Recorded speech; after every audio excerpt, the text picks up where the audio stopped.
All right, we're live. Hey We're live. guys, What's we're live going here at on Dudes That Brings Up Podcast. We're live. with our Our special special guest guest Tom Clark Tom Clark here. from Tom Clark's main event? What's up? Third time's a charm, kids. We're back. Yes. So We're back. no Let's hope worries. this We'll get works. there. Yes, Get we'll there. eventually do it. It's a marathon, not a sprint. Okay. Yeah, Tom, don't feel bad because we're actually new to the podcast game, so we're still learning. No. Hey, listen. This is no joke. Over the years, I have lost entire shows before. Entire shows. Yeah, Really? I do. I didn't always go live. The going live to Facebook thing is only a few years old because I've been doing my pod since 2014. So I used to record, edit, mix everything together, and then release the show. I've lost entire shows before. So I know how it feels. It sucks.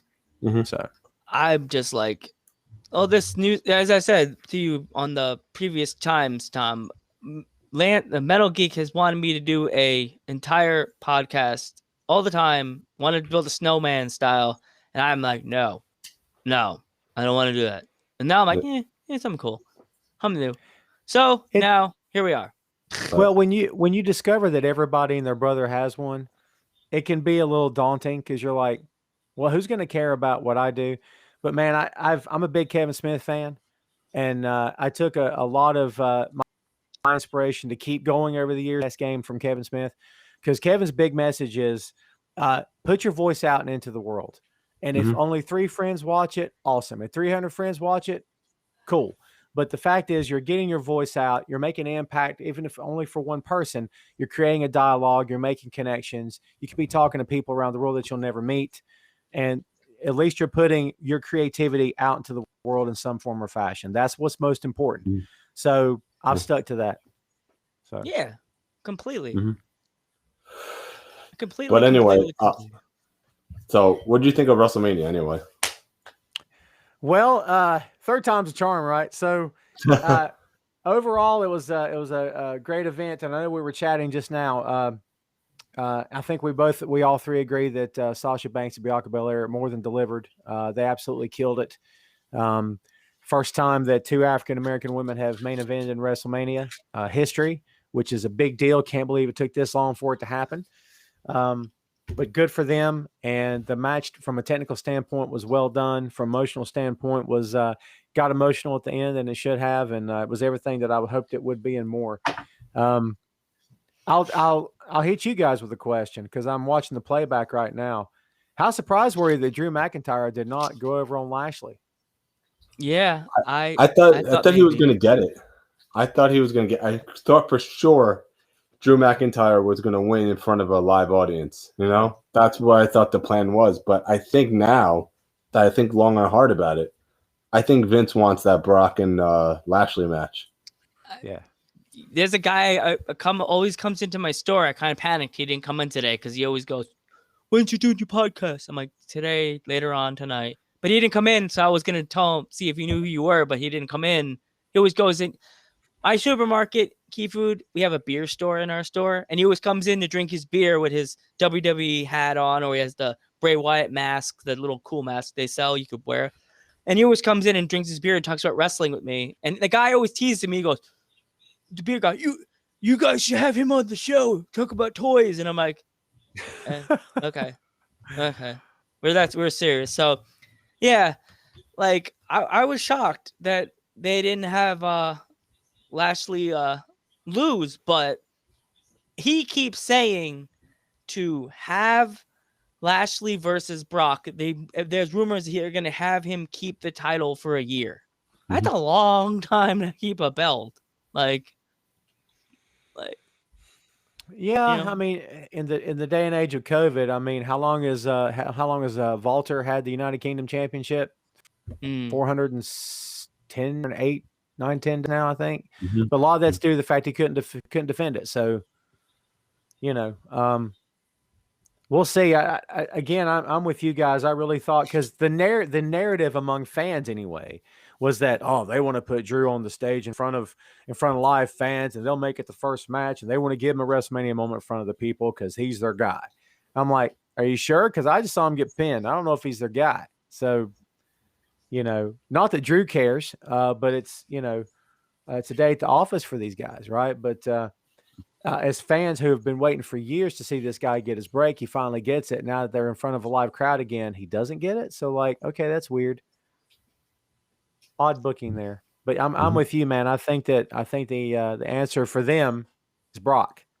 When Brock comes back, yay, I guess. I mean, and no disrespect to Brock. Brock's doing Brock. They Brock in. Brock does Brock stuff. Brock smash, German suplex, makes a ton of money, makes everybody go, ooh, look at German suplex, and then he leaves.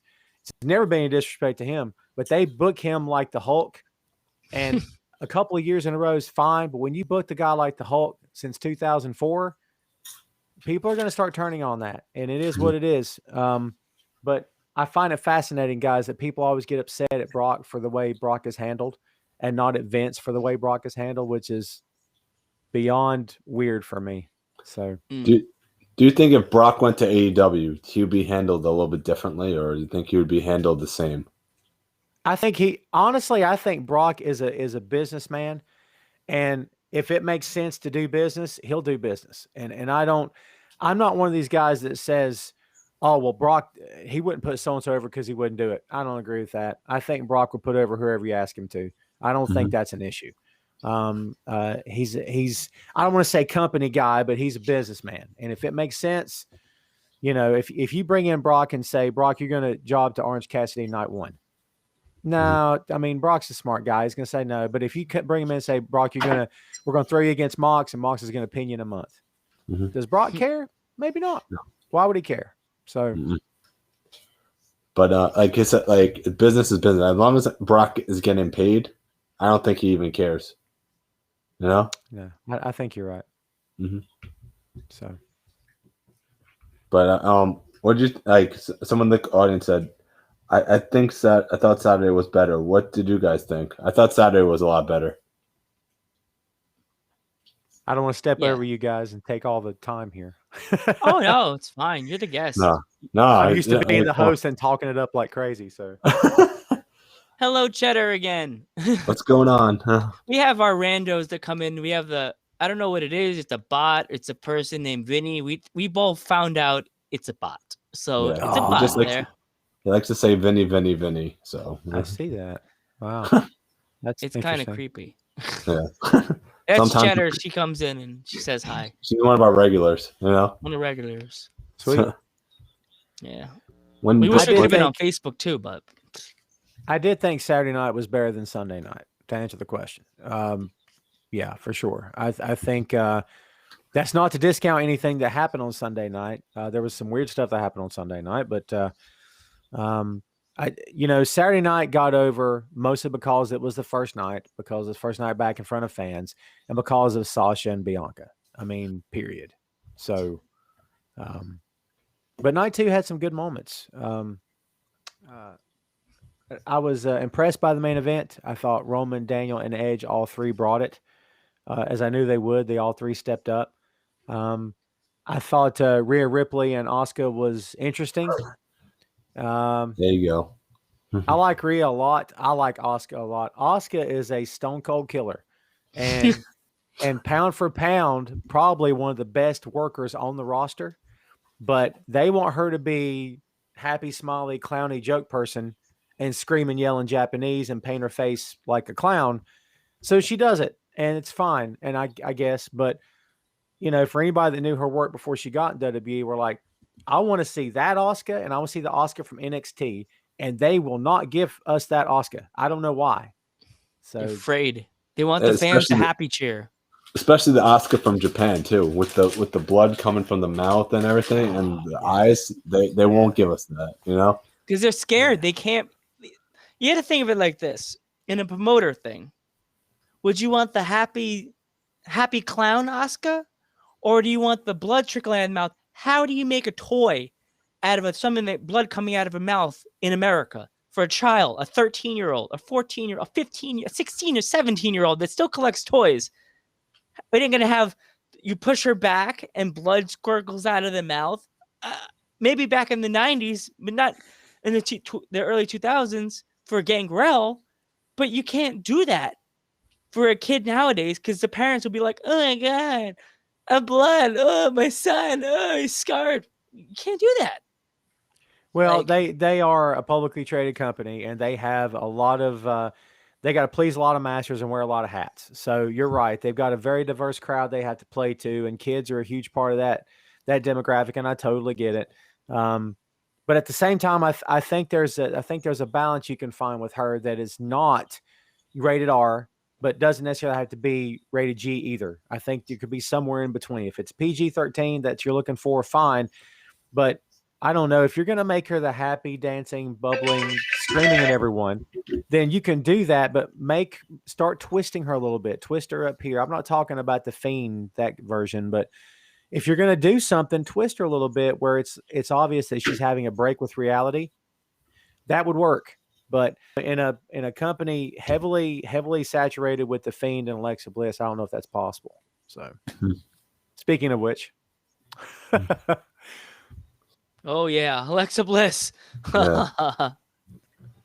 Oh yeah. By the way, with that, yeah, that match, that entrance with the Fiend was crazy. How they had the Jack in the Box. I thought that was actually really unique how they did that. And Alexa Bliss came out of the box at the end with the blood coming. Was it blood? What was that? Like goo, whatever. I don't know. Tar. I don't know. She needs to get that pink little pink slime on her Ghostbusters 2 reference to get her back to normal. Like what's it, Yanish? Someone needs to shoot her with the slime pack. Hashtag Ghostbusters. She needs to get slime packed immediately. Looks like Vigo had a little aftermath fun with her. She got slimed. She got the black slime. No, if you played the video game, Ghostbusters video game, you know the black slime kills you. So she had a little black slime on her. Well, I wish it would kill this gimmick because I'm about to tap out with it. Yeah, I'm tired. Yeah, me too. But it's like 6 straight months of Alexa Bliss painting circles under her eyes and staring into the camera. The camera has to find it. Always finds her. Like she has to do this and just all the time. I'm like, God, back the camera off. Can't stand it anymore. We get it. You're crazy. You think you're 12. Stop. I've had enough. Like, I miss the old Alexa.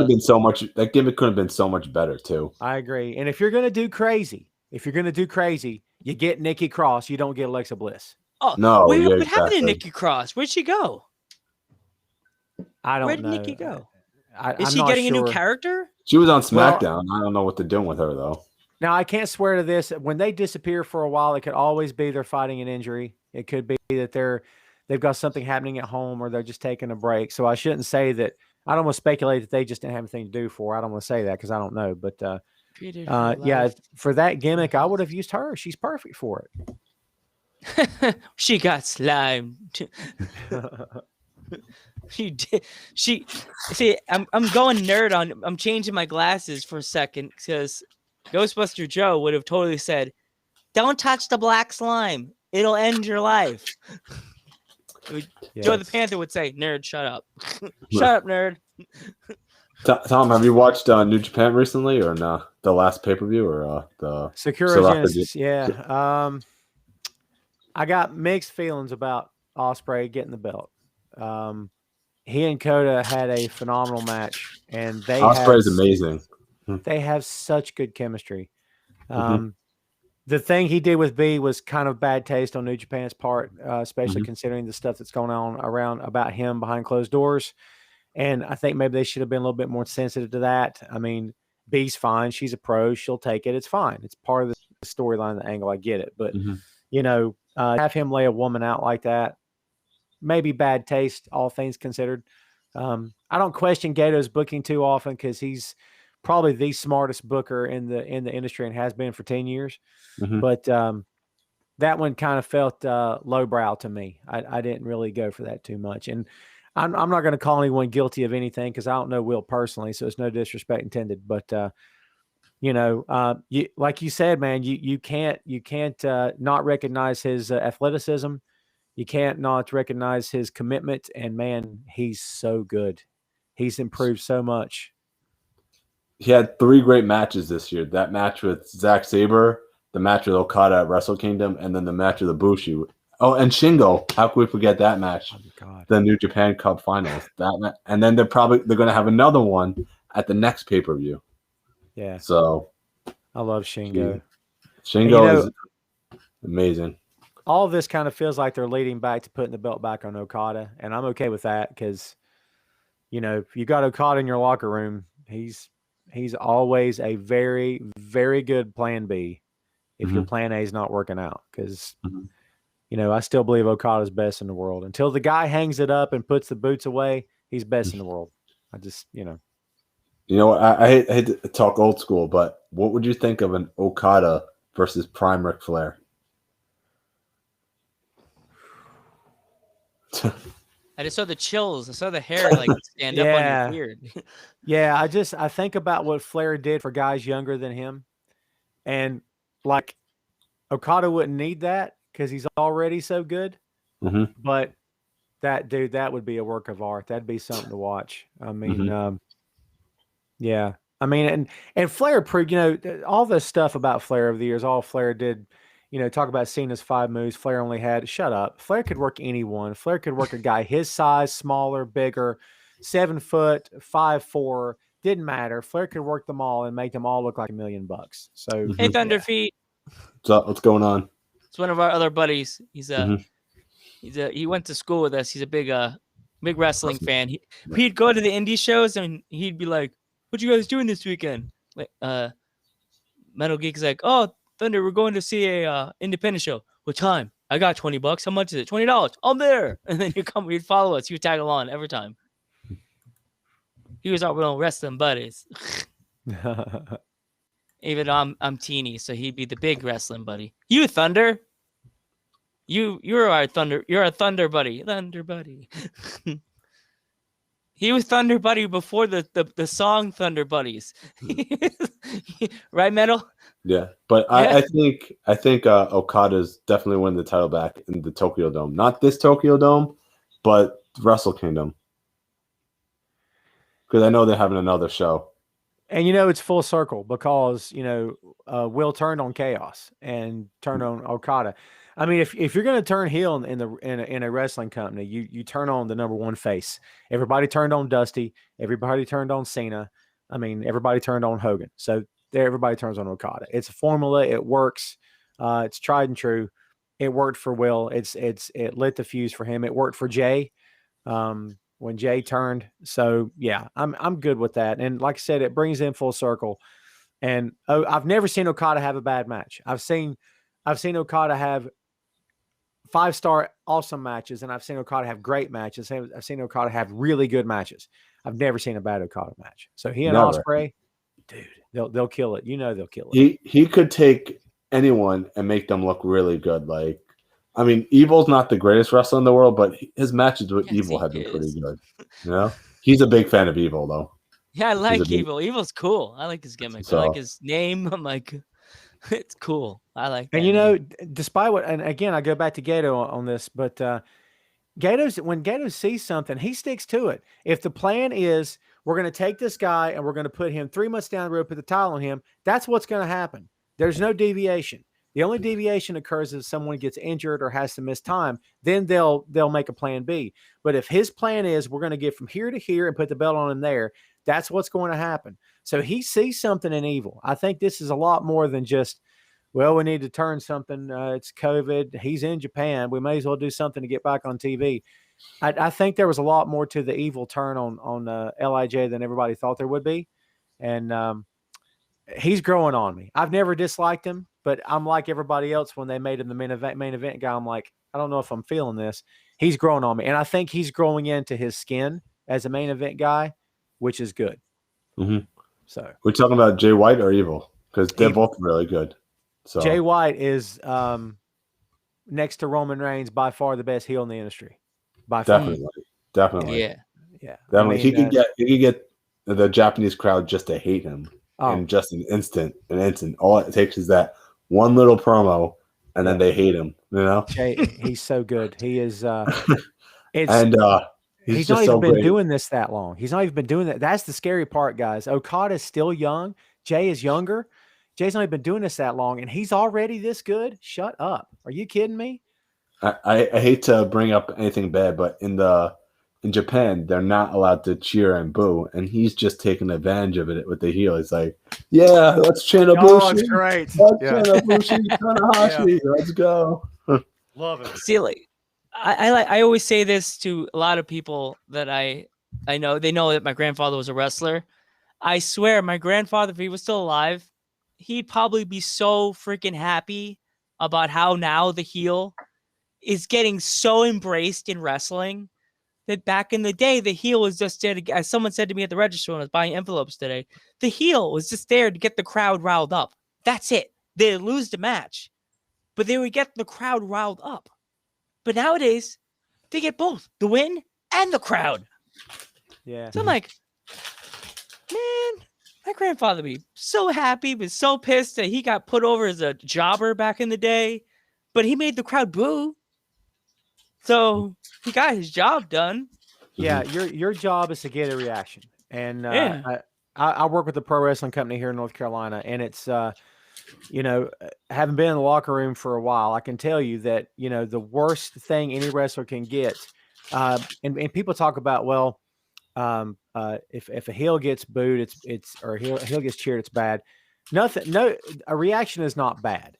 What you don't want is silence or indifference. When someone comes out and it's quiet, it's crickets, or it's indifference, death knell, forget it. Now, if the heel comes out and he's getting cheered, okay, we can work with that. We can do so. We'll just turn him face. It's fine. And the other way around, it's the same law. But if someone comes out and people just like, I don't really care. You want to go get some popcorn? That's the death last knell. thing they want is silence. Yeah, that's the You worst. want that? No. No, that's the worst. So you got to make them care. One way or another, you got to make them care. And it's not easy, right? But that's their goal. That's their mission. Yeah. But yeah, like I said, Jay White's such a fantastic heel, though. He's like the thing is, he's only going to get better. Yeah. Yeah. Yeah. But, and honestly, I'm doing this guy a great disservice, but he wouldn't care because he would make fun of me and call me names. But we can't leave out MJF. Oh God. Man. I always joke with Geek. I said, we need to find a way to get him on the show because I'm the face. Lance is the heel. Mel Geek's a heel. He probably make fun of my glasses. Like, your glasses don't even have the lenses, you nerd. Be like, well, it's tradition, dork. He won't do it. He won't do it. And you should ask him on Twitter just to see if he would go off on you and make fun of you, because it'd be worth it just to get the tweet. Because he'll make fun of my glasses. I don't do Twitter. I find Twitter very I stay to Facebook and Instagram. I think I mentioned that. I'm an Instagram guy. I like the photos. Yeah. The funny photos. So yeah, I've sent an email to Thunder Rosa. Actually, Easter. She responded back to my sister's over my shoulder like this. What's that? I'm like, I got an email back for Thunder Rosa. She chose charges, but yeah, it'd be nice to have her on the show. Interesting. Yeah, Thunder Rosa, Dude. the new hardcore legend. So I've interviewed some fairly big names over the years. It's been a while since I've interviewed anybody really big, but I didn't get charged to interview Randy Orton. I didn't get charged to interview Big Show. I didn't get charged for Greg Valentine, Rob Van Dam. I reached out to someone who shall remain nameless because I'm not that guy. But I reached out to a local talent in another state recently and invited this person. And I was immediately sent a link to that person's website where they have a multitude of talents using this agent. So if you want interviews, you go there. And I'm going to talk to my agent for you, Tom. I said, okay. And that person never got back to me. And I'm like, I texted a friend of mine. I said, I think I just got big leagued by somebody. I've never been big leagued by anybody in WWE, for Christ's sake. What just happened? Like, I was, like I said, I won't mention names, but I found it very humorous. I'm like, dude, if you don't want to do the show, it's totally fine. Just tell me, hey, I don't want to do the show. But don't big league me, man. It's weird. You know what I mean? Come on. Mm-hmm. The other person we had on our show, we had Stevie Ray, which he's good if you just want to talk rando stuff. He's a nice guy, super funny, sweet guy. He's awesome, by the way. Talk about collard greens. You live in the South. He'll talk about collard greens, rice and beans, the good stuff, steak. He loves talking about steak. Tell him Joe the Panther says rice and beans and steak. He'll start a whole conversation about it. You lost me on the greens. My wife will eat greens all day. I can't do it. Oh God. You like rice and beans? I don't not like rice and beans. I'm Puerto Rican. That's in my DNA. Yeah, no, I'm down with that. I love a good Mexican dish. I've been to Mexico a couple of times, and Mexican food in America, it's not a Mexican food. It's when you go to Mexico and you get authentic Mexican food, you're like, oh my God, this is what it tastes like. This is amazing. So I went to Arizona. I had a burrito this big, and I was like, "What's this is American?" I went to Arizona for the Rumble, actually. Like that. Oh wow, that food, that food is amazing. By the way, anything Tex-Mex is amazing in Arizona. Highly recommended. Nice. I've never been out, dude. I've never been out that far before. To be honest with you, not that I've not wanted to. I just have never been out that far before. I've been out of the country a few times on cruises and whatnot, but that's it. And never been out west before. So out west, I've been to Texas for Rumble also. So the other person you should try to get on your show, she's really sweet, is Foxy. I'll have to send you a link to her Facebook. She's so nice. I don't know if I know her. Where does she work?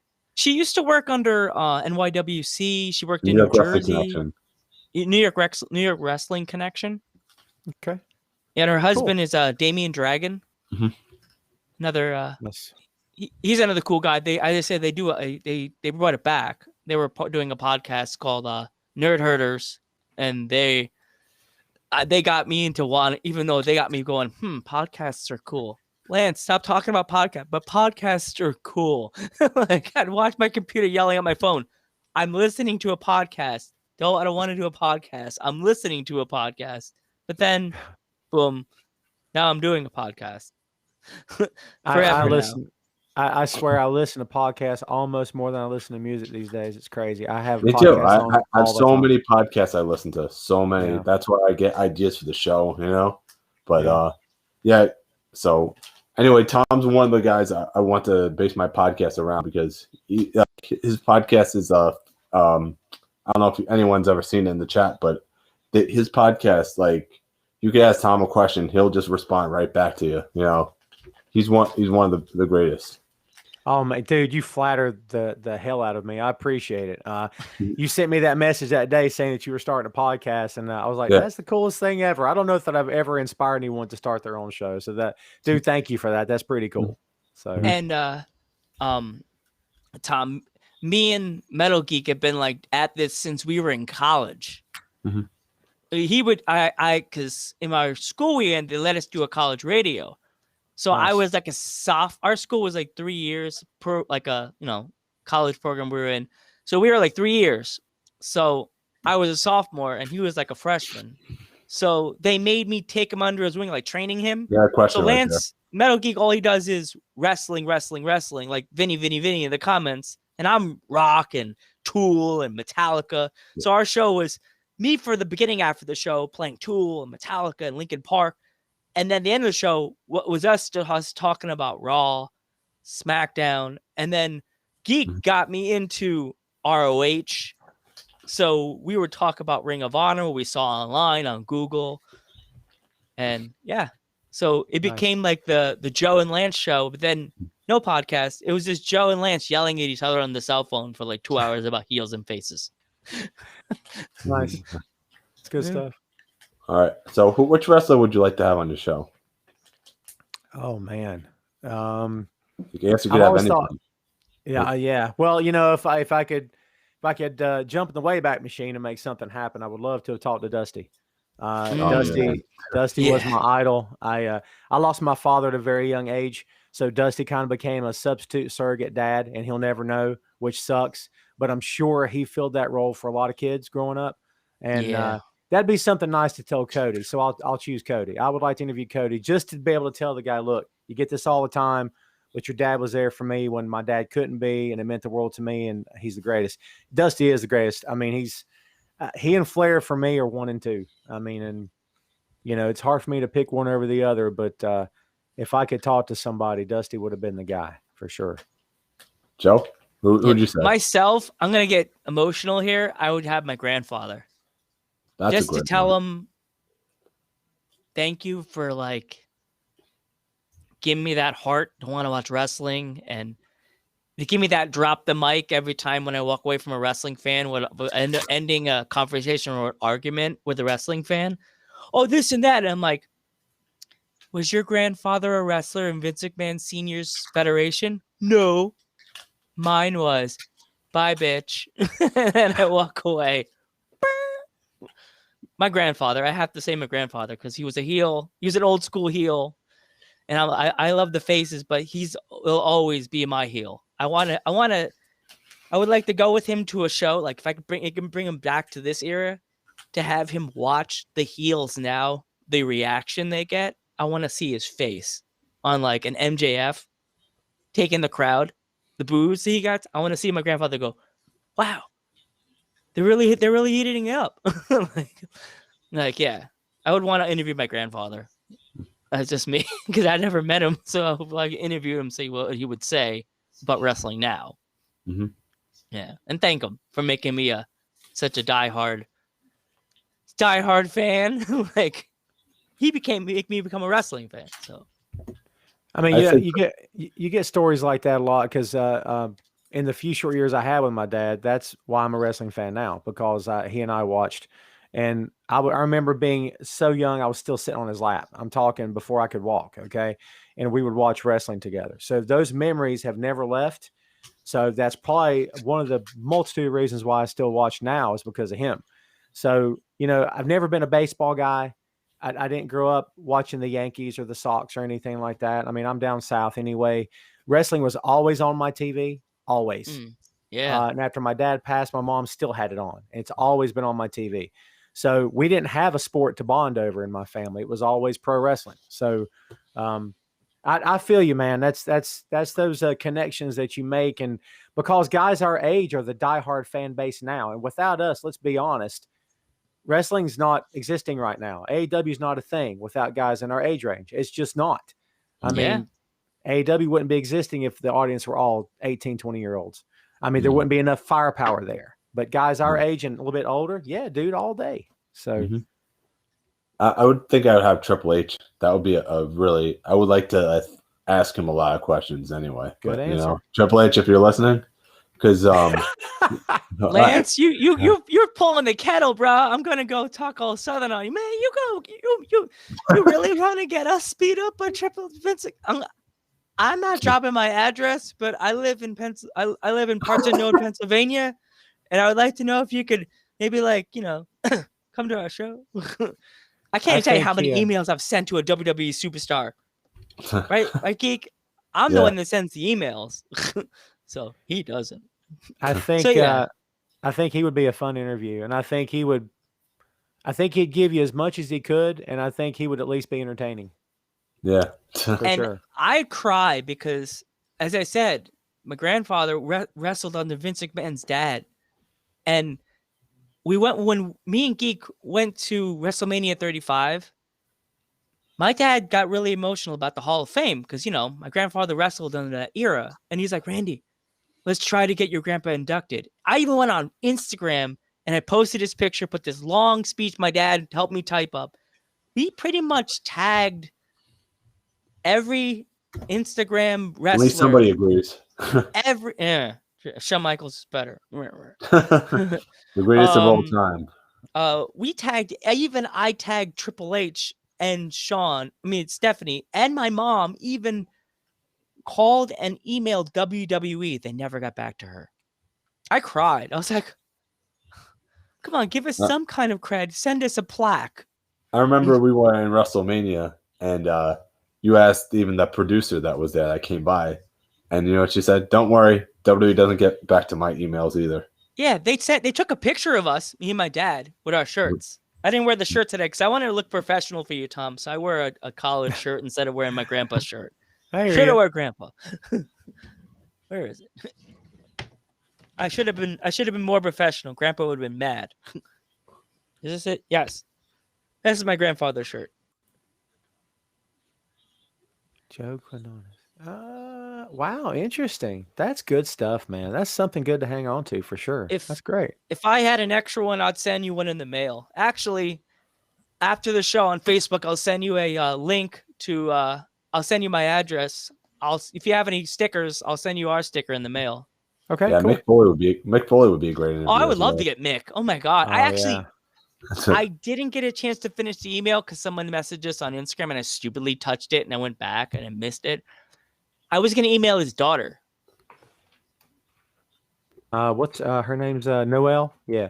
Yeah, I almost did it, but I stupidly messed up. You think Mick would have come on someone's show, or because you never know, because he's done a lot of stuff for charity and stuff like that, and he does nice things. He comes over to fans' houses for pay-per-views, so you never know.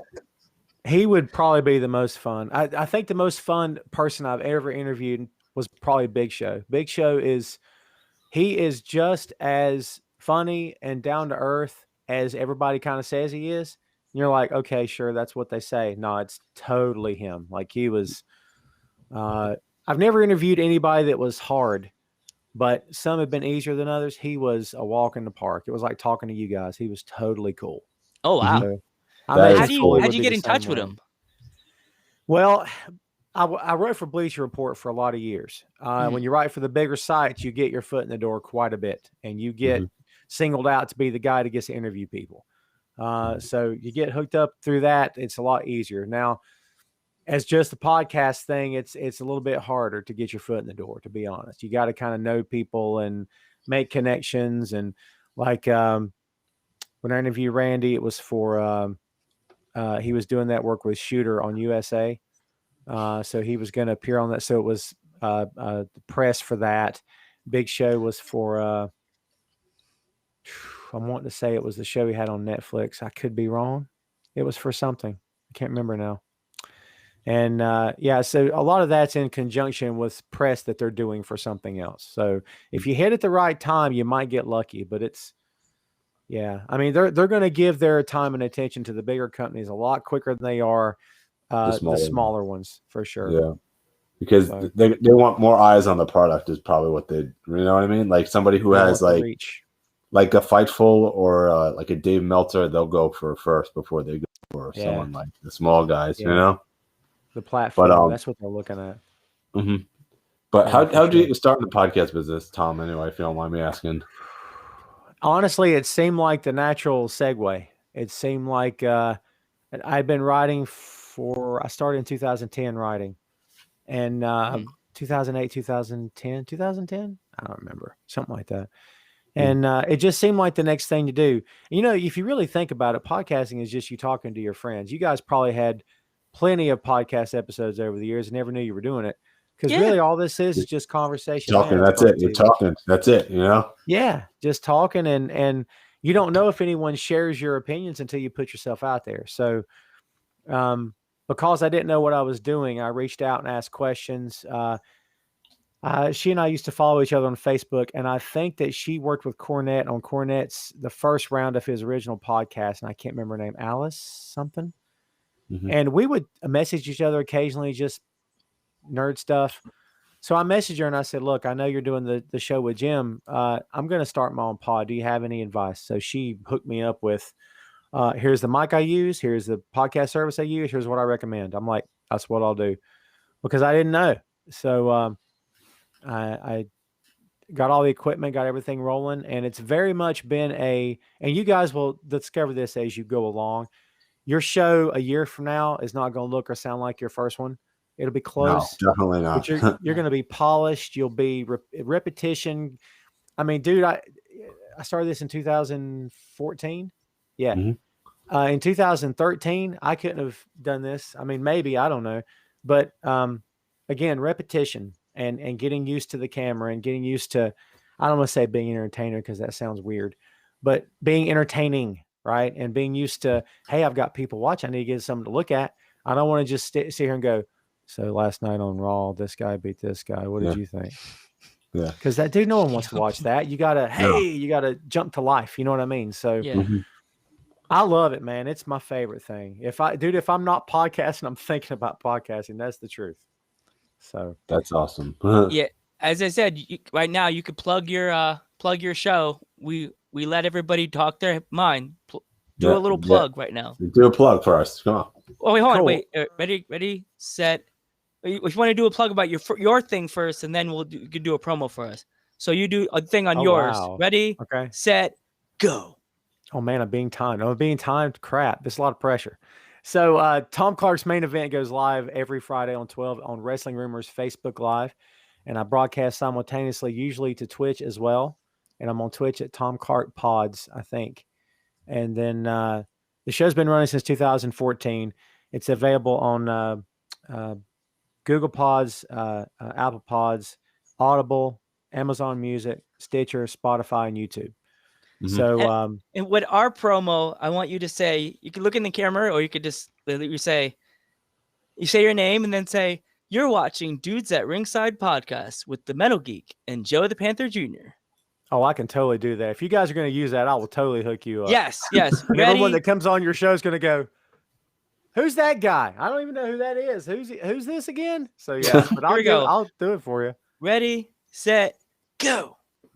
Hey, what's up? Tom Clark here with Tom Clark's Main Event. You are watching the Dudes at Ringside Podcast.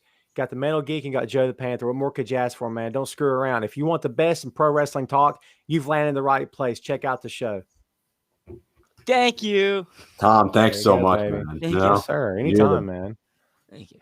Sorry about the Yes, little sir. delay before, by the way. No worries, dude. Oh, I got a second show. I'll hype that one too. Yeah. So Tom Clark's 6M podcast, and it's wrestling too, but it's a lot of other geek stuff.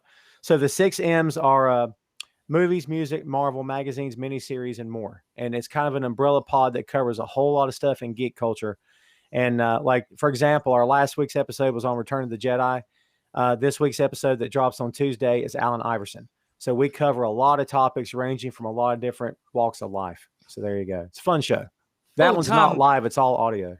Nerd Joe is going to come out right now. Ugh, dang it. I got to turn into the nerd for a few seconds. There we go. Ghostbuster Joe has to come out and ask you this question. What did you think of the mini puffs on the new sneak peek of Ghostbusters Afterlife? I think they're teasing the crap out of this, and I can't wait to see the movie. And I hope that this will make us all forget the other Ghostbusters attempt that they made. Oh, yes. I didn't dislike that because the female cast, because I'm down. I'm totally down with it. Had it been an extension of the universe and they had been the original cast daughters, sisters, nieces, cousins, I would have said, do it. But to pretend like the other cast never happened, and I'm like, why are we rebooting this when you have two movies that are awesome? Just play off the events of the two movies. And now they're doing it. It's almost like that third movie came out and someone said, okay, let's hit the reset button and do this right. So I'm down for it. Plus, I love Paul Rudd. If you don't like Paul Rudd, you're not human. Paul Rudd's awesome, I mean? by the way. He's a freaking man. Great. I'd have him come on this show, even though he's not wrestling. He's fucking Paul Rudd. It's great. Great stuff. Yeah. So yeah, I was like, you said nerd. I'm like, I gotta ask him. And also, they're releasing some of the merch already for Ghostbusters Afterlife. They have little, I don't know if you saw this, they have collector pops now, the little teeny puffs doing different stuff. Nice. Like burning these things. I was like, gremlins? Did you say Geez. gremlin? Look what you did. Look what you did, Tom. Look, Joe, look what you did. I'm actually building a pack while watching this now. Yep. I mean, if you can see my walls behind me, I'm something of a pop vinyl guy. So when the pop vinyls come out, I mean, I'll more than likely be getting my hands on them. So I don't know if you saw on Instagram. You don't have Instagram, so you may have to get one, Tom, just for your show. They released the real. Oh, you do? Okay, you may have to follow both of us in our podcast. They released the real Ghostbusters ones. Oh, the team. Yeah. I don't know if they're real. I got you. When you said real, you're making me think of the animated series now. That is the animated series, yeah. Is that what you're talking about? All right, cool. You're not talking about Filmation's Ghostbusters, which are not the real Ghostbusters. No. You get a lot of Ghostbuster fans that get a little fighty about that. And then they have ones that joke about it. They start singing the theme song just to fuck with people. Ghostbusters. People even make patches with the ghosts out, like the Filmation Ghostbusters ghost, the little arms and they have patches people saw. I'm like, you want to start fights, man. I just want to hug. It's like handshake or hug it out. Come on. We want to talk nerd. My Instagram is TomClark1278. See, I'm a franchise. There you go. I'm a franchisee. Nice. I'm known in Sony. My patch is on the wall. So hey, Sony, this is not about Ghostbusters, but I'm here. There's worse things to be known for. So that's Yeah. good. I'm scared. Like if I get chosen to go to Sony for this new movie, I'm gonna get mafioso style. Oh, you're Ghostbuster Joe. Go in this room. I'll bring Lance with me just so they don't beat me up. No reason. Just okay. Wrestling. Nerd Joe's got to go back and. Yeah. I'm back. So, Sorry, Tom, I was reading your what is your comment. ultimate dream match? You'd say One that could still happen, Yeah. or one that should have happened. one in the past, and one in the future. Like what could still happen. One that should have happened was at WrestleMania 30 when Sting and Undertaker were in the same locker room at the same time on the same night on the same damn payroll, and it didn't happen. And that's lame, and it's hot garbage, and I hate it. They were both right there. It. You should have booked them. You should have booked those two guys. They still could have pulled off a good match. WrestleMania 30 was 7 years ago, right?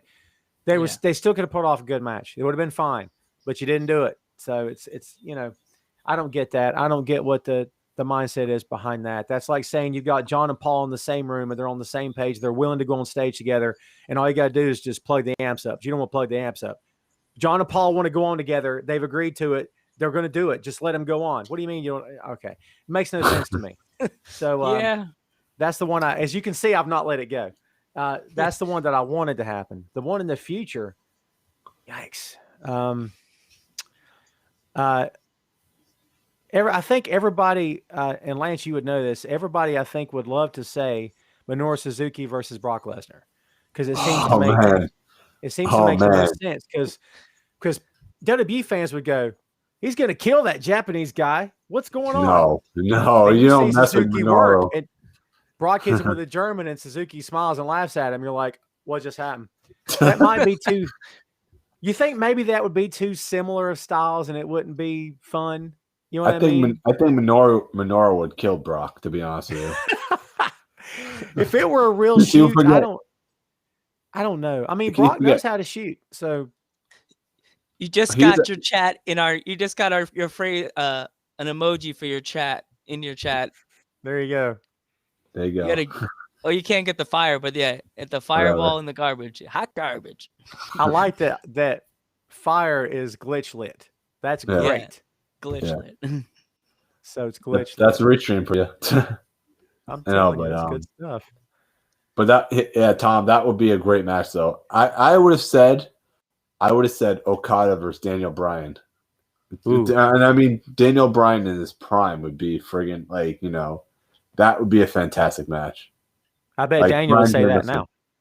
Bryan Danielson and Okada. We got 100 comments again. Yay. We need to get we need to get more 9. People have to tell their friends Tom Clark is here. Oh, Lord. I don't know if that's going to help you or not. They're going to say, who? So they say that about me. Maybe the one that they're a lot of people are talking about now is Brock versus Walter. Oh, yes. I think that needs to happen. That has to happen. It could happen too. It could. They may have a face-to-face at the Rumble next year, maybe. Oh, that'd be fun. They're in everybody's fighting, and all of a sudden those two just like, I can see it now on Instagram because they use the Titanic theme. Everybody's fighting, and all of a sudden, here, far, wherever you are, face to face. Everybody's just like, the wrestlers just have to stop and just stare. That would be fun. I mean, a lot of people talking. What is it? Rusev or Miro versus Minoru Suzuki would be a fun one. Yeah. I'm sure Miro would have fun with that. And Suzuki, for all of his bluster and all of his bravado, I mean, if you follow him on Instagram, he looks genuinely like a nice guy. He really does look like just an ordinary guy. Like he looks like your grandpa, maybe. I mean, not to make him too old. I think he's 50, but and he can still move. Oh my God, dude! How does he still move at 50 years old? I don't want to make weird comments that sound like I don't want to make it sound like a race thing, and I'm not trying to go there. But an uneducated guess would be maybe because a lot of these guys' diets in the country that they're living in might have something to do with what kind of shape they're in for years and years and years. Not that he's doing anything that American couldn't do. I'm not suggesting that, but maybe he's just trained his body to the point where I guess maybe he's not putting preservatives and processed junk and all this sugar and all this crap into his body where it, makes him fat, makes him slow, makes him age quicker than he should. And I mean, yeah, he's in phenomenal shape, dude. He really is. Yeah. It's like nowadays wrestlers are doing protein shakes in their bodies and like all these, like, I'm not saying diets aren't the good, like, there's some weird things that wrestlers do with their bodies now that you're like, Well, no. They've done a lot worse, weirder stuff for their bodies over the years. So as long as it's not illegal or going to get them killed, that's fine. Yeah. Just think about where we've come from over the years since the 80s when everybody was on cocaine and in the 90s when it was steroids. And now, I mean, if people can criticize Omega and the Bucks all they want, but now when you walk into a pro wrestling locker room, you have least of a chance of seeing drugs being done, depending on where you are, than you do of seeing guys playing a video game or yeah. The majority of them are playing video games. talking movies. Every single one of them are Twitch, on Facebook playing, YouTube, whatever it is. The a lot of one these I want guys- to. I'm sorry. A lot of these guys don't drink. Omega doesn't drink. Hunter doesn't drink. I mean, they don't party. They don't do any of that stuff. And, go with God, kids. Whatever you want to do, I don't care. It's your life. But when you're serious about your craft and serious about getting better in the ring, you don't want to put that stuff in your body. In the long run, it's not going to help you. So they want to stay the course. And I mean, good on them. So. Yeah. It's like what Foxy said last time we did the show. She was like our first guest. She said that like nowadays the wrestlers at the end of the show they go home and they go play video games and they just relax with their families. Like back in the day, better, right? Like, what's that? I guess that's better because they just go home and hang out with their families or just hanging out. Like back then, they'll go home and go back to there's an after party and get drunk and get high and like nowadays they're like, fuck it, I gotta go home. I have to go to my job at 7 a.m. my grocery store. Like someone told me Justin Credible works in a grocery store now, so he must be like that. So I don't know. That's another guy I would like to get on our Final show. Fantasy 7. Go home and play Final Fantasy like Xavier Woods. Mm-hmm. Exactly. We talk about a guy that segued his geek culture stuff into his job. I mean, he's, hats off to Xavier for putting those two platforms together, man. Because they, at the end of the day, man, a lot of these guys have been doing this stuff since they were 16, 17, 18. And when you do that, a lot of time there's no time for college. So the problem becomes when you're 35, pushing 40, pushing 50, you realize I can't do anything else. I don't have an education. I never did. I don't know what else to do. That's why you get wrestlers coming back. They're broken down. They're in bad shape. They have no business getting back in the ring. They don't know how to do anything else. They love the business. They love the camaraderie. They love the locker room. They love the spotlight. So I totally get it. Yeah. Mm-hmm. Thunder Feet said, I guess Earthquake versus The Undertaker or Umaga. Umaga versus who? It said Umaga. Rasky? Who's Rasky? Rasky? Rasky? I don't know. Reiki? I don't know. Rikishi, maybe? Oh, Rikishi, maybe? Yeah. Maybe it's spelled auto-corrected him, probably. So that would be a good match. I think Rikishi and Umaga would have been a good match, but they're two big guys, so it'd been like really. I would have loved to seen early career Rey Mysterio versus I'm being covered by the box. Early career Rey Mysterio when he wore like the full body costumes versus Muda, like young Muda, like WCW when he won the beat like Ric Flair Muda. That would have been a great match. Him and Ray. That was if you go back and watch, and I remember being a kid and watching Muda first come in the business, and it was like a total culture shock. It's like, I don't know, going from acoustic to electric. You're like, what just happened? Something changed. And to put him in that environment of Jim Crockett Promotions where it was all standard, by the book, work a body part on the mat, which is the wrestling I was born and raised on. Jim Crockett Promotions is still my favorite kind of wrestling. And then you see, here comes Muta, and he works a match with Sting. They don't even lock up. There's no lockup. And you're like, what am I watching? Like, now that happens all the time. I mean, you see a match, there's no lockup. There's never is. And it's the first thing that happens is 5 drop kicks and a power bomb and a spinning toe and moonsault off the top, through a table, backwards, through the crowd. And you're like, you never even locked up. Are you going to tell a story? Or you're just going to fly into stuff? Yeah. So, and I love Muta. Don't get me wrong. I thought he was awesome. Still think he's awesome. But I think that maybe was one of the first signals we got as fans that, okay, something's changing. And without Muta, I don't think you see what we see today. I think he's the precursor to all this today. But yeah, I remember seeing Muta in the Garden for was it WrestleMania weekend, 35 weekend, and that place just lost their minds. Like, awesome, dude, I can't describe it. I mean, I've never seen Great Muta before live, so I can't say anything, but when I saw him in the Garden, it was like an epic moment. Like, probably like one of the greatest moments I'm going to remember, because I don't think he's ever wrestled the Garden.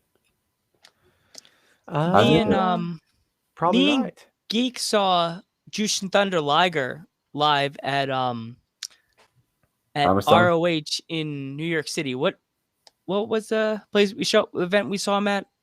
Final Battle. Final Battle. I never 2016. saw him live. I've always seen him on like old WCW tapes. Like, me and Geek have seen so many like wrestlers at ROH and at shows. Like, one of the other shows we went to, ever hear of what was the wrestler? We know you went. We know.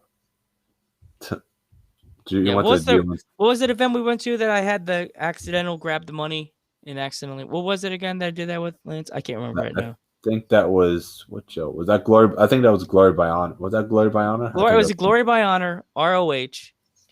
What was the wrestler again? I can't remember his name. Oh no. Homicide. You ever hear the wrestler Homicide? Oh, of course. LAX. Well, here we go. This is Joe's story time. We were at the show.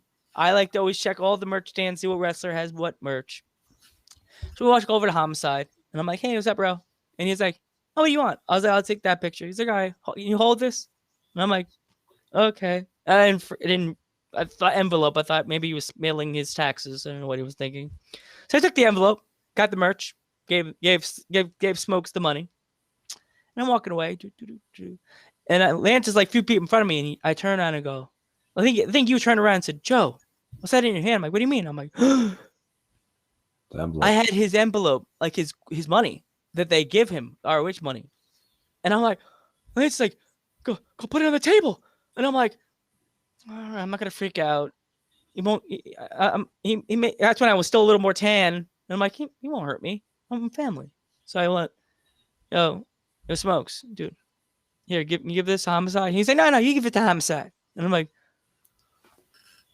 here, man. He goes, nah, man, we good, bro. We blood, we good. And I'm just like, cool. And I walk away, and Metal Geek is like 5 or 6 feet away, like the scared white friend that's like, Joe's about to die. I think I had to think of a eulogy. Like, I had to call his parents and say Joe just got like cop killered through the table twice. Like, he didn't know what to do. His hands were up like this. I'm like, what? He's like this. I thought you were about to die. I thought Homicide was about to fucking kill you. Well, like, the guy's name is Homicide. So yeah, I was like, that's fair. Yeah. He just said I'm family. He was like, you're a fucking liar. No, you didn't read his lips? Yeah, it was my story about Homicide. I thought I was about to. I was like, I was scared because I realized what I was holding, an envelope full of money. This envelope was fat too, dude. It was like this. So it's probably his merch money. He was probably getting the money off of his own merch at the show that night. Yeah, I first I didn't get scared, but then Evil Joe would have went to the merch stand, the ROH stand, and like bought all the cool shit. Son of an ex-cop immediately said, "You better get your ass back over to that table and give that man his money, But you're gonna Well- either get arrested or beat up. Well, you probably didn't have anything to worry about unless it had been New Jack you were dealing with. Then you might have would have had something to worry about. Yeah. You know. Yeah. There's that story about he He tells the story a lot. yeah, that's my oh no story. Oh no. Oh no. That's my panic story. That's the Joe panic story every time. Like I don't think I have any so I don't really have any like any stories like that, but I've got when I got in the business years and years ago, and in locker rooms where I got to meet some of the NWA guys that I grew up watching. I got to meet Ricky and Robert, Jimmy Valiant, Paul Jones, the original Thunderfoot, Gene Ligon, the Barbarian, Missy. Barb is so cool and he's so funny, and his English is still broken after all these years, but nicest guy on the planet. And it was cool because I had worked a match because I was the devious manager of this promotion. Okay. And my goal was to take the promotion from the owner. So I did everything in my devious manager capabilities and power to take the promotion from the promoter. So to sell our differences, we had a match. And I unfortunately took a massive chair to the head at the end, which legit knocked me out for a few seconds. And I kind of knew it was coming, but for some stupid reason in the heat of the moment, I threw my head back instead of throwing it forward, and he can't stop in mid swing. So he cuts me pretty good. And the next day we had went to, I keep wanting to say Virginia, but I think it was West Virginia because Jimmy Valiant's school is up there.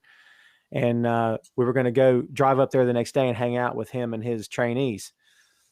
So he was at the show the night before, but they'd split. Actually, we were the main event because, you know, if you're going to take the company from the promoter, you got to be in the main event. Okay. So he was backstage, and Jimmy, I don't know if you know that much about Jimmy Valiant, but you see him in front of the curtain and he's clapping and he's dancing and he's full of life. Backstage, he is as quiet as they come. And I was told that when I took the chair shot on the monitor, the whole locker room went, "Oh God," like that. And Jimmy just went, "Yeah, he got him."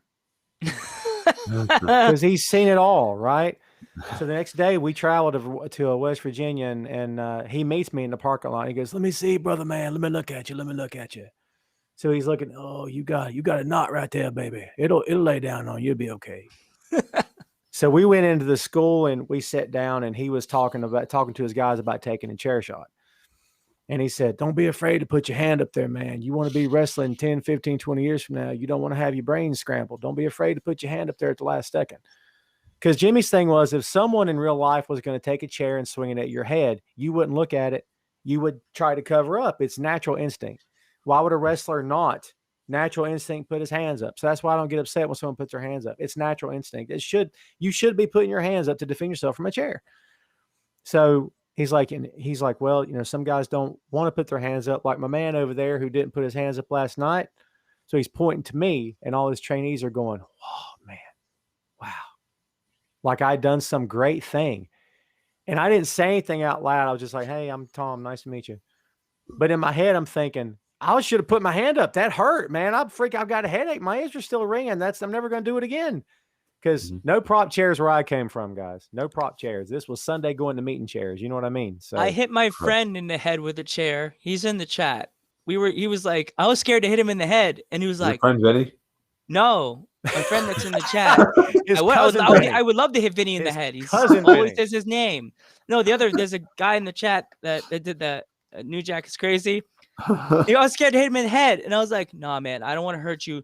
Joe, don't be a pussy. Do it." And I'm like, "Oh, okay." And I was really, he said, "Go, you're such a pussy." And I was like, and I started getting mad. And he said, "Go, you're bald, you little baldy, you jerk." And I just went like, ugh, and I hit him hard. Boom. And he was just like, "Oh, that didn't hurt. You got me here. It didn't hurt." And I'm just like, well, Lance, but did I? I do remember the story. And that's what I do swimming, and I'm a butterflyer. So this is If I give you a hug, I got guns. It's over. I'm the butterfly in my relay, so I win the relay every time because I'm the butterfly. Right in the head. You heard the thump. Lance went. Metal Geek went. Oh my God, Joel, you hit him. You really did hit him. You didn't fake. And I was like, he called me a baldy. Called me a short baldy. My little man rage. I was like, right in the head.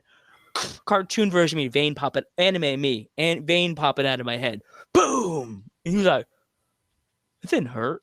I was like, I'm so sorry, Max. I'm so sorry, man. I hurt you. He's like, I didn't hurt you. You didn't hurt me. Yeah. Man, one of the smartest things that they've ever done in the business is knock it off. Just cut it out. Because the day that WWE stopped with the chair shots to the head was a good day. I mean, it's old school fans want to see blood and guts, maybe ECW, old school ECW guys. I don't really care about that stuff. There's a time and place for color, and I don't think the time and place is every week. And chair shots to the head were crazy dangerous. Even with a prop chair, something could go wrong. And there again, man, when you're in your 50s and you especially can't exploding ring matches. Oh man. Oh geez. Yeah. I mean, to their credit, Mox did everything. He and Kingston did. That was a great everything match, right. though, by the way. They did Fantastic everything right. That promo where they're on the couch the 2 days later, perfect. They covered it. It was perfect. Because the only thing you can do is cover it. Just try to cover it and move on. You can't erase what happened. So you're gonna have a dud every you know what I mean? So yeah, sure. So yeah. But, I mean, when you screw up in the ring, the rule of thumb when you screw up in the ring is get immediately back up and do another move as quick as you can because you're trying to cover what you just So make the crowd forget. And if it's fine, and if people want to get hung up on that, let them. If people are still hung up on that, that's because they're anti-AEW. That's them. You know what I mean? And for me, if a company's doing it the right way and is trying to do it the right way, I want that company to succeed. You know what I mean? Because the more places there are for these talents to work, the better it is for the business. That's what I told him, though. He's not the biggest AEW fan because I'm on this show. You're old school like NWA. I'm Mr. Old School like WCW, WWF. Like I stick to the old school. I'll talk about indies, but I saw some stuff with AEW and it really didn't impress me. So I kind of was like, even my brother that is a teacher, he's like, and doesn't watch wrestling. He does Mets baseball and like comic books and play Xbox games. Randy, have you watched AEW? And I went like this. And he's like, Randy, did you hang up? Hello? And I'm like, yeah, I'm here. I just don't like AEW. Really? It's new. I'm like, he even said, oh, it's like WCW. And I'm like, whoa. Nobody could be WCW. Well, it depends on what version of WCW you're talking about. Because the last few years of WCW was hot garbage. Okay. Yes. Up to the end of that company was freaking awful. I mean, Jeff Jarrett was the captain of a sinking ship. And if I'd have been Jeff, I'd have said, don't put the belt on me. I'm not going to go down with this ship because that was some of the worst wrestling I've ever seen. And those, 2 years the company was still in existence. Oh man, it was hard to watch. I mean, seeing where they had came from, they were selling out arenas all over the country. Horrible mismanagement.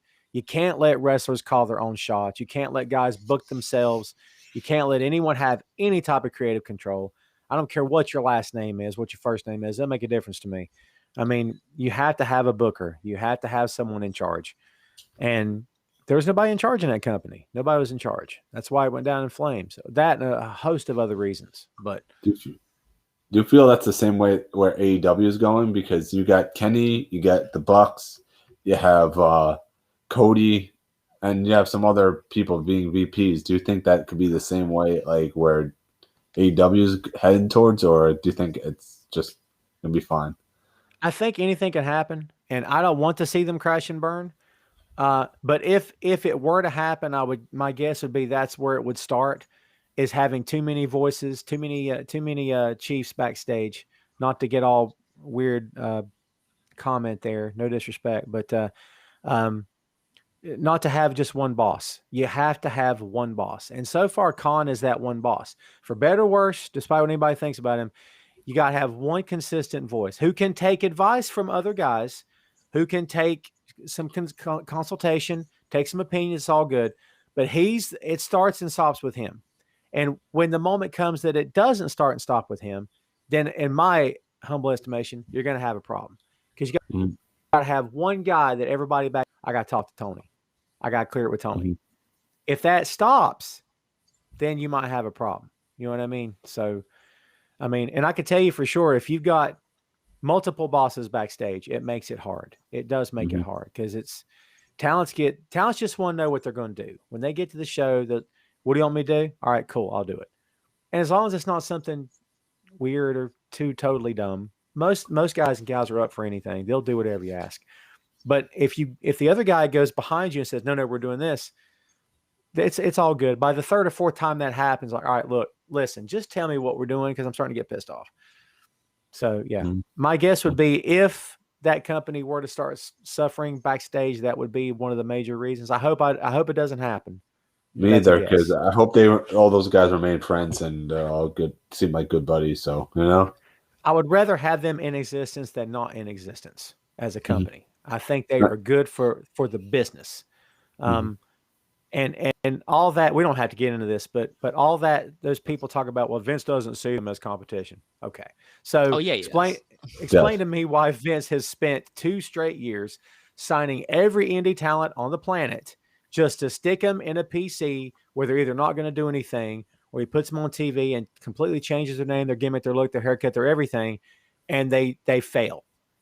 Because he wants to buy them before AEW can get their hands on them. I mean, you know, it's obvious. And I got into a debate like that with someone the other day, and this person came back and said, well, it's kind of like what AEW does when they bring in ex-WWE talent, Tom.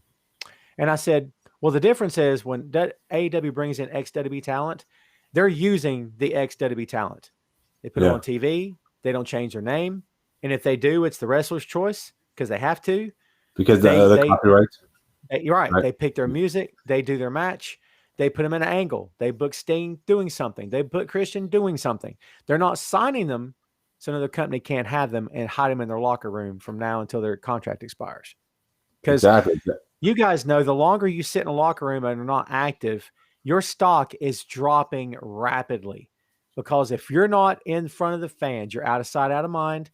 And when it's time to leave that company, you better hope that another company has interest because you haven't been on TV in 18 months. Why would anyone even care about you? Why should I sign you? No one knows who you are. Everyone's forgotten you. So they're doing these guys a disservice, in my opinion. Like Aleister Black's another one. Whoever remembers Aleister Black. Exactly my point. How is Aleister Black not a major star main event player in your company? How is that not happening? He's got the look and everything, you know, the look and the talent and the promo and everything. And they just decided, you know what, we're not going to use you today. You could sit back in catering, eat whatever, and we'll pay you. Yeah. That's it. Like, they don't care. They're like, bye. I say this with all due respect to John, because I like John a lot. But a lot of people look like John Cena. They do. Now, John's different because he was a hard-working son of a gun who put in the time and put in the effort, despite what everybody thought about him, despite how many times he got bagged on. He put the work in to get what he got, okay? But a lot of people look like John Cena. How many people legit look like Aleister Black right now? 2 or 3, maybe. But like, nah, you don't have a locker room full of guys look like Aleister Black. I know it depends on where you're at because times are changing. It's 2021. But when you have someone that stands out, that's who you put on TV. The guy that stands out. That's who you need to remember is the one that stands out. You know what I mean? Like, I don't know. I mean, I don't get it. I don't know that he's rubbed anybody the wrong way. I've never heard or read anything that he's had negative press with anybody, that he's said the wrong thing, or I don't think he's ever politicked backstage that I know of. So I don't know. It's weird. Yeah. It's like, I mean, go ahead. I thought, because, you know, Cena was at 35. I thought maybe he would come out for this one, but I'm like, I guess he's filming that movie or TV show he's doing right now, so he can't do anything. So he's in Vancouver filming. What's the thing? What's it called? The spinoff show for HBO Max, I think. Right? It's from Suicide Squad. Yeah. Yep. Oh, wait, they're still filming that? No. He's got they're his own spin-off. spin-off series. Yeah. Oh, I think he's Dot. I think he's Dot. Oh no, he's the No. soldier, right? He's Peacemaker. Peacemaker. Peacemaker. Okay. Because I saw him Yeah, like I thought he was. I forgot he wasn't Dot. He was Peacemaker. But That's a good get for them. That's a smart call. He's going to be great. I'm telling you, he is. When you look like that, you don't have to be self-deprecating because everybody will love you because you look like that. John is self-deprecating. He makes fun of himself constantly. He's got a sense of humor. I mean, he has no problem playing the dumb jock because he gets it. He knows what he looks like and he has fun with it. And he's totally cool. So good on him, man. I love the fact that he's getting some popularity and getting success, man. I'm happy for him. That's good stuff.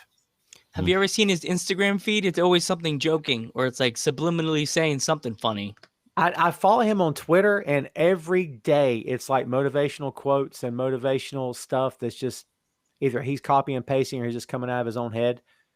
But I don't follow him. I liked it when Kenny Omega's contract was coming up. He posted a picture of Kenny Omega right on his Instagram page. I thought that was funny. To troll everybody. Everyone thought, oh, Kenny Omega might be in the Rumble. Right. Nah. Yeah. We all knew that wasn't happening. They love messing with people. If I were there, I'd be messing with people too. It's just too much fun. So Yeah. Yeah, too much fun. Yeah. I think we'll probably have some time to watch Raw when the show's over. So hopefully something interesting happened tonight because tonight's the Welcome Back show after Mania. I'm surprised that they didn't have Becky return last night. Yeah. I'm so surprised, you know? Oh, they're probably seems waiting. Like a lot of times. Yeah. That's what I was going to finish your thought there. I was going to say, it seems like a lot of times for the big returns, they'll wait till the night after because they don't want to steal the thunder of anybody going on at Mania. You know what I mean? Yeah, they don't want to do that. Yeah. I mean, that would have been a disservice to Rhea and Bianca if she just popped up wanting a title match. So, yeah, you save that. I mean, I'm anxious to see her back. They've missed her. They've really missed Becky Lynch. For sure. I mean, there's no fans tonight. That's the reason why I say do it at Mania. But you know, that's a good point. That's the only reason why I said it. But I was like, but you brought up a good point. Why would you steal the spotlights from someone? You know, I mean, I guess it's kind of a tricky situation. Oh, Charlotte came back. Charlotte came back. Did I miss it? I mean, we all kind of knew that was coming. So yeah. She was out with the Roan. Yeah. That's another thing right there. I mean, she's dating Andrade, right? So, and how is it that Andrade just gets let go like that and she doesn't fight for him to stay? Well, I mean, it's really not her fight. You know what I mean? They need to speak for themselves. It's his contract, not hers. And I don't know that he's told this, but you know, a lot of these guys and gals are basically maybe not as obvious as we might think it is. But I would say in some form or fashion, he was told, look, we don't really have anything, you know, we've kind of hit a dead end. I'm just throwing guesses out there. But when you get to that point, it's kind of hard to want to go back. Like if you were told by your boss tomorrow at work, hey man, we kind of hit a wall with you. We're not sure what to do. How do you at that know point, what to do with him? How? I kind of feel like, I kind of feel like I'm unwelcome. So, hey, if I'm unwelcome, I don't want to be here. And it won't be any hard feelings. Let me out so I can go find another job.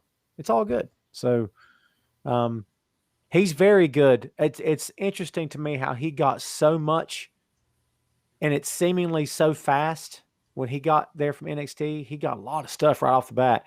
And then within a couple of years, right, he's not getting much of anything. And, you know, probably only so much Charlotte can say for him. And, you know, he doesn't want her to put her job in jeopardy either, I'm sure. But what do you guys think about all the hate leveled at Charlotte pretty much on a daily basis? Oh, I think it's horrible.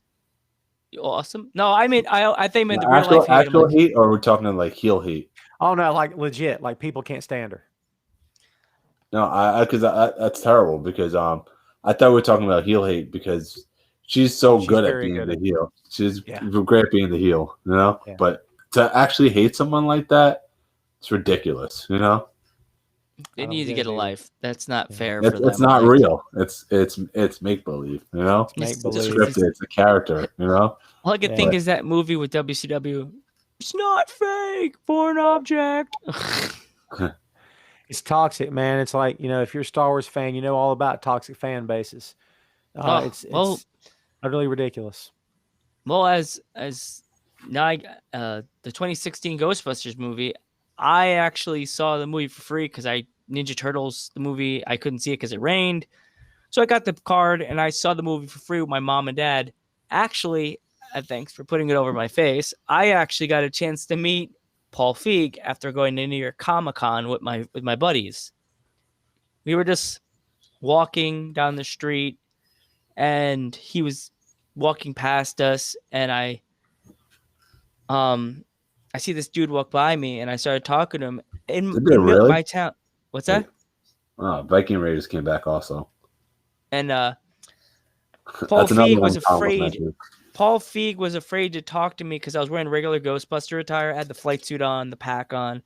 He thought I was gonna attack, like verbally assault him, and I'm like, I'm one of the nicest guys in my little town. Like, I stuck up for your movie. I got verbally assaulted on a daily basis because I said I liked the 2016 movie because I like the girls. I'm a fan of the Kate McKinnons and the Leslie Jones. Mhm.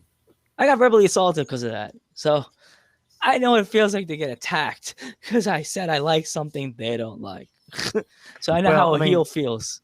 I never had a problem with the cast. I mean, to hate the cast or hate the wrestler is the weirdest thing I've ever heard. Like, I just didn't care for the story, and I didn't care for the fact they tried to retcon the whole thing and reboot it. I'm like, what are we doing this for? The story's already there. Just go with what works. That never made sense to me. And it's like, and it's funny because like, you go to like indie shows, and you see who's fans of who.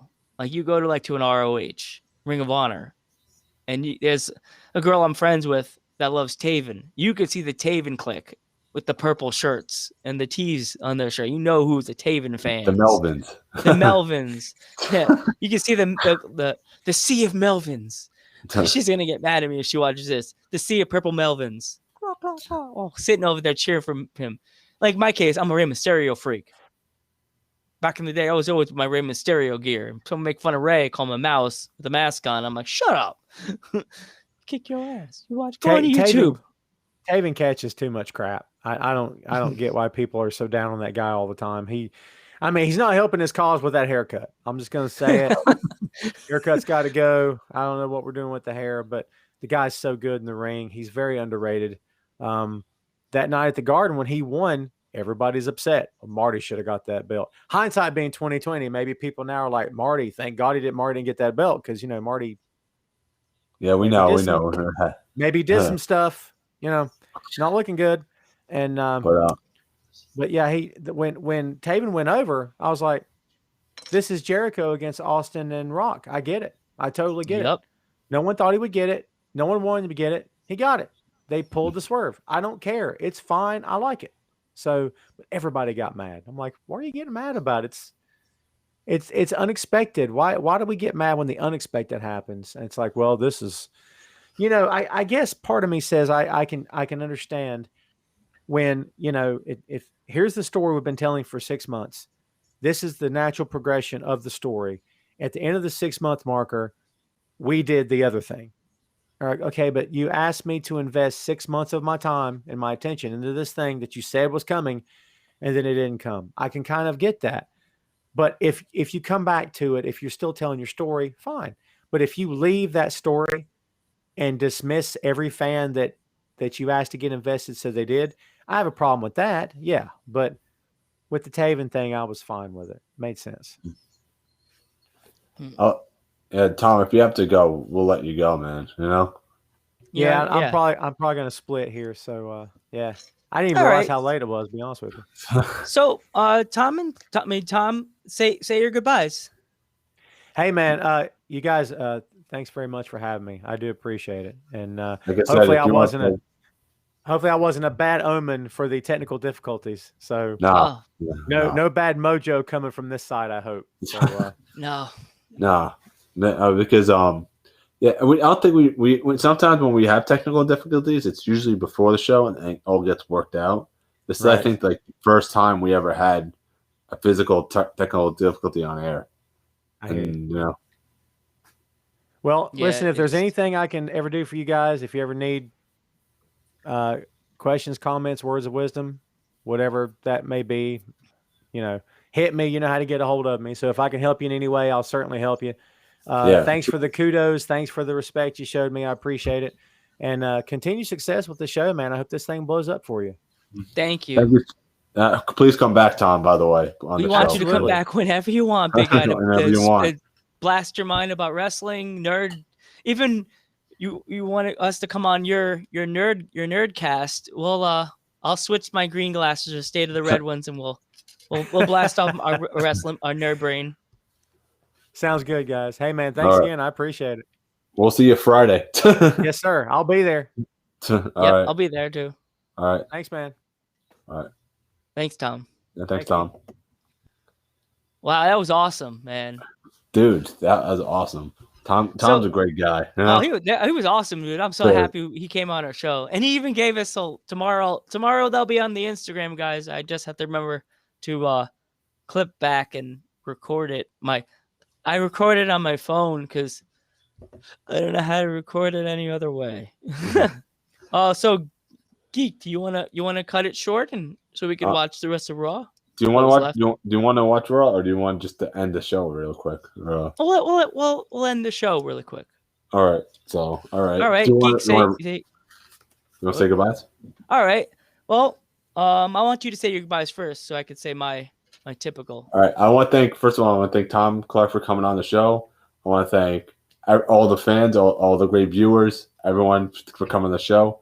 And remember, you guys could always follow us on Instagram, Twitter, Facebook, YouTube, all social media platforms.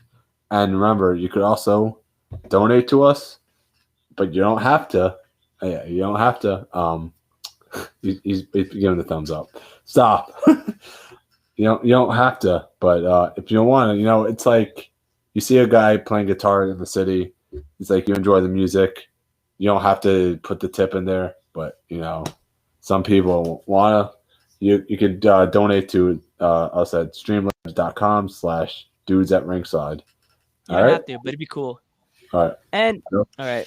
And as I say always when I close this show, I would like to thank my grandfather, Jose Quinones, my cousin, Pete Sanchez, and my uncle's godfather, the Blue Demon. Thank you for lighting the way for all Latino wrestlers. Good night, everybody.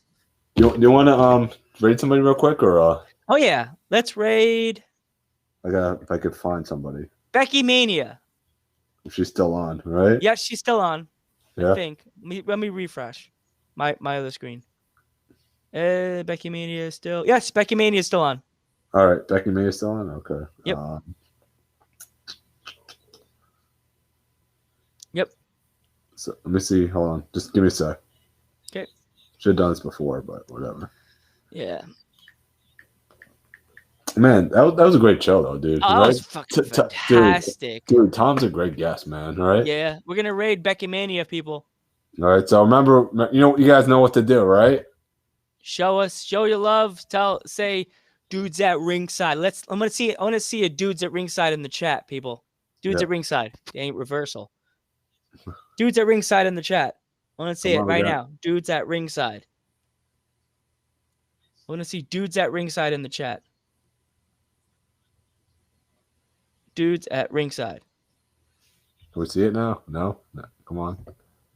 Come on, guys. Dudes at ringside. The blue meanie? What? Raid. We're gonna raid someone. Come on. Dudes at ringside. We gotta get one person, right? How many people we have? 2. Only got 2. 2 people are here. Come on, let's see it. Dudes at ringside. 1, right? All right, Menorah, you got it, right? Right. All right. Let's go. All right. Thanks a lot. Thanks a lot, Thanks, everyone. guys. Have a nice night. All right.